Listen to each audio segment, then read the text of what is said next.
உன் மேன்மையை பெருக பண்ணுவேன். சங்கீதம் 71:21. என் மேன்மையை பெருக பண்ணி என்னை மறுபடியும் தேற்றுவீர். தாவீது ராஜா தனது வாழ்க்கையின் முடிவிலே பல துன்பங்களையும் எதிரிகளையும் உடல் பலவீனங்களையும் சந்தித்த போதிலும் தான் நம்பியிருந்த நம்பிக்கையின் மேன்மையை கூறுகிறார். தேவனே, நீர் என் மேன்மையை மீண்டும் பெருக பண்ணுவீர். அதாவது நான் வீழ்ந்தாலும் நீர் என்னை மீண்டும் எழுப்புவீர் என்று கூறுகிறார். தேவன் தன்னுடைய பிள்ளைகளை வீழ்த்தினாலும் அவர்களை மீண்டும் மேன்மைப்படுத்துவார். வீழ்ந்து போனேன் என்று புலம்புகிறீர்களா? நீங்கள் எதிர்பார்த்திருக்கும் முடிவை உங்களுக்கு கொடுக்கும்படிக்கு நான் உங்கள் பேரில் நினைத்திருக்கிற நினைவுகளை அறிவேன் என்று கர்த்தர் சொல்லுகிறார். அவைகள் தீமைக்கல்ல, சமாதானத்துக்கு ஏதுவான நினைவுகளே. பிரியரே, அன்னாளுடைய வாழ்விலும் அவளது கற்பத்தை கர்த்தர் அடைத்தார். அவள் சக்களத்தியாகிய பெண்ணினால் அன்னாளை துக்கப்படுத்தும்படியாக அவளை மிகவும் விசனப்படுத்துவாள். முல்லை போல குத்தி காயப்படுத்தி கொண்டே இருப்பாள். அன்னாள் கர்த்தருடைய சந்நிதியில் கண்ணீருடன் ஜெபித்தாள்.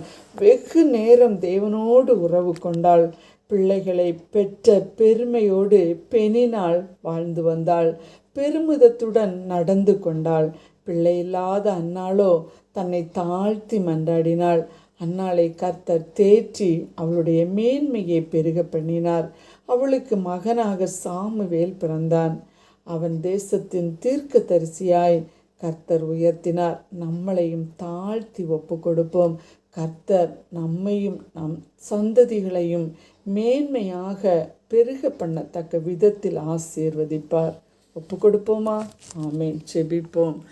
கண்மலை மீட்பருமாகி எங்கள் அன்பின் நல்ல கர்த்தாவே, இந்த கால வேளையிலும் அப்பாவுடைய சமூகத்திலே கடந்து வர நீர் தந்த கிருபைக்காக உமக்கு நன்றி.